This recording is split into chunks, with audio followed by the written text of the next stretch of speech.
My uncle's $10 million company went to whoever could crack his final code in 48 hours, and my Harvard-educated siblings hired hackers while I remembered the bedtime stories he told me. Uncle Elijah died on a Monday morning at 4:17 a.m. in his penthouse overlooking the Seattle skyline, his fingers still resting on his laptop keyboard.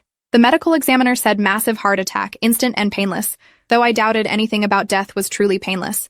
He was 53 years old and worth approximately $47 million, most of it tied up in Datacrypt Solutions, the cybersecurity company he'd built from nothing over 20 years. The funeral was scheduled for Thursday, but the will reading happened Wednesday afternoon at his attorney's office downtown, which should have been my first clue that something unusual was coming. My 3 siblings arrived in designer suits and practiced grief expressions, already calculating their inheritance shares before the lawyer even opened the envelope. My older sister Octavia flew in from Boston where she worked as a senior partner at a venture capital firm, her Harvard MBA framed in her corner office alongside photos with senators and tech billionaires. She'd made her first million by 30 and her fifth by 35, building an empire through ruthless investment strategies and zero emotional attachment to failure. My brother Sterling arrived from San Francisco in a Tesla that cost more than most people's houses, his Stanford computer science degree having led him to found 3 successful startups before age 40.